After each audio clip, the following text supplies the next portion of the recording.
गिबियावनो बेंगलर बड' welfare association आफादनि जानानै गासै रायजो राजा नोंथांमोननिसिम गाहाम हामलायनाय बावहरबाय। लोगोसे दमासि बोथोरनि बयनिसिमबो बर' रायजो राजानिसिम फिन खेबसे गाहाम हामलायथि बावहरनाय जाबाय। जोङो दिनै मोनसे गोनां खोथा बा मोनसे गोनां जाथायनि सायावहाय भिडिअ लानानै फैनाय जादों रायजोफोर। दा बे जाथायनि सायावहाय नोंथांमोनहा सिगां समावनो मिथिखाबाय, जोङो बेखौ भिडिअ आपल'ड खालामदोंमोन सिगां समफोराव। इउटुब आरो फेसबुक पेजफोरावहाय जोङो शेयार खालामखादोंमोन। दा थांनाय नभेम्बर दाननि 7 तारिखआवहाय बिपुल बसुमतारी फंबाया माने बेंगलराव खामानि मावनो होननानै लोगोफोरजोंहाय बेंगलरसिम फैदोंमोन। बिथाङा बेंगलराव सफैखांनायनि उनावहाय कनकपुरा रड होननायावहाय थाहैदोंमोन। बिपुल फंबाया माने सालाकाटिनि, बिथाङा क'क्राझार रेलवे स्टेशननिफ्राय बेंगलरसिम फैदोंमोन बिथाङा खामानि मावनो होननानै लोगोफोरजों। बिनिफ्राय बिथाङा 9 तारिखआव सफैदोंमोन बेंगलरावहाय। 9 तारिखआव सफैनाय लोगो लोगो बिथाङा नैबे कनकपुरा रडआवहाय लोगोफोरजों थाफैदोंमोन। बिथांमोनहा मोनसे बिल्डिं कनस्ट्राक्सनावहाय खामानि मावनो होनना फैदोंमोन। दा बेवहाय बिथाङा सफैनाय मोनायावनो 9 तारिख मोनायावनो माखौबा गिनाय जानानै बेनिफ्राय बियो हरजों हर माने खारनानै दङमोन। बिथाङा गोबां सम जाबाय, माने 9 तारिखनिफ्राय लानानै दा दिनै 2 मासनि बारबाय रायजोफोर। दा गोबां जोङो नाजाबाय, नाथाय मोननो थाङाखैमोन बिथांखौ जेरावबो।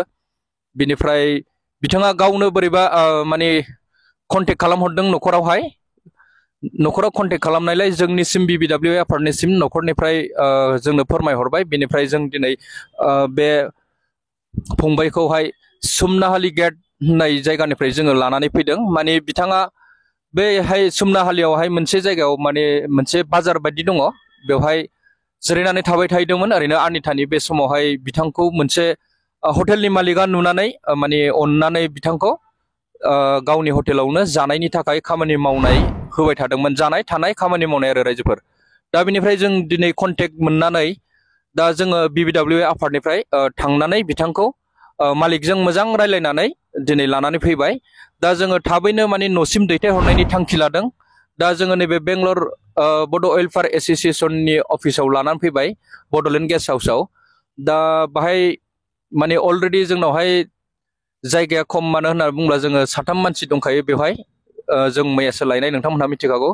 दा थांनाय फैनायनि खोथायावहाय बे फंबायनि न'खरा गोरिब हिसाबै, गोबां गोरिब, मानो होननानै बुङोब्ला दिनै बिथाङा माबा मोनसे न'खरखौ मोजाङै सालायलांनो थाखाय बियो रां खामायनो थाखाय बेंगलराव फैदोंमोन। नाथाय बेहा बेफोरबायदि जाथाय जानानै दिनै बेफोरबायदि कन्डिसनाव दं आरो। दा बिनिखायनो माने लांनायनि थाखाय, न'सिम दैथायहरनायनि थाखाय खस्थ' जानानै दं थाखा फैसानि थाखाय।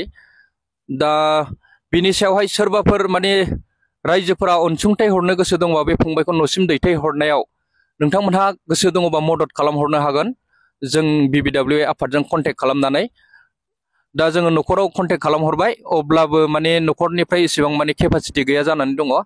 दा जाथायनि सायावहाय जोङो बे बिपुल फंबायनावनो माखासे सोंगोन नोंथांमोननि सिगाङाव। दा नोंथांमोनहा गावनि खुगानिफ्रायनो एसे खोनासंनानै लायोबा मोजां जागोन। दे आं फंबायनाव माखासे सोंथि सोंनोसै। बिपुल फंबाय, नोंनि गामिया बबेहायमोन? नोङो बबे डिस्ट्रिक्टनि?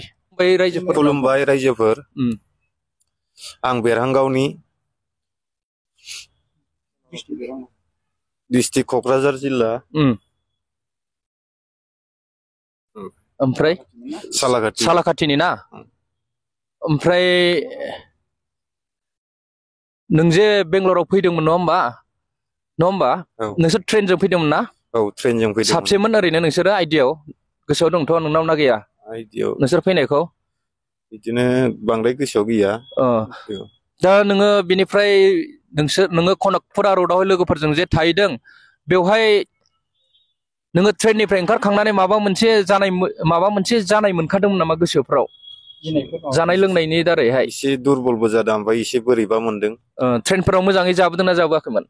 ट्रेनफ्राव बिदिनो जानाय लोंनाया बिदिनो दुरबल, बिदिनो मोजां जाबाबो बिदिनो आरो। ओमफ्राय दा नोङो बै रुमाव थाहैबाय नङा होमबा नोंसोरो, बिल्डिंआव जे जायगायाव खामानि मावनो फैदोंमोन नङा होमबा? बिनिफ्राय नों माब्रै खारा गोसोआव दं नामा नोंनावलाय? गोसोआव गैया। गोसोआव गैया।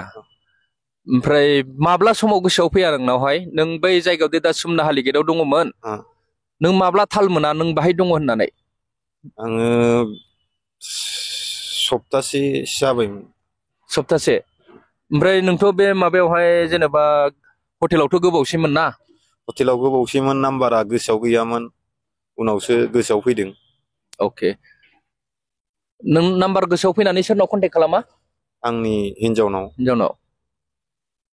ओमफ्राय दा नों मा सानदों न'आव थांसिगोन ना औ बिनिफ्राय माबा बुंनांगौ दं नोंहा बुंनांगौ मा दङ गैया गैला दे जाबाय दे रायजोफोर बिथाङा जोबोद खस्थ'आव गोलैनानै दङ दा जोङो न'खरजों सावरायबाय बिनिफ्राय एसे गिदिर गोलावफोरजोंबो जों सावरायहरनो सानदों मानो होननानै बुङोब्ला बिथांनावहाय रांखावरिनि गोबां प्रब्लेम जादों न'खरावहाय आरो बिथांखौ थाबैनो दैथायहरनाया गाहाम मानो होनना बुङोब्ला बे एसे ट्रिटमेन्टनि गोनांथि जानो हागौ बिथांखौ मानो होनना बुङोब्ला बै समावहाय बियो मानिबा जाहोनाव गिनाय जादोंमोन ओमफ्राय बिनिफ्राय खारदों बा खर'फोराव माबाफोर दं नामा जों सानदों आरोखि देहाफ्रावहाय दा जोङो जे जायगायावहाय जे जायगायावहाय बे थाहैदोंमोन बे जायगानि जे हटेलनि मावग्रा लोगोफोर बिनिफ्राय हटेलनि अनार बिसोरो जोंनो फोरमायदों बिथाङा माने ओरैनो मोनसे जायगायावहाय दखान खाथियाव जिरायबाय थानायाव बेखौ नुनानै बिसोरो अननानै जानाय होदों बेनिफ्राय गावनि हटेलावनो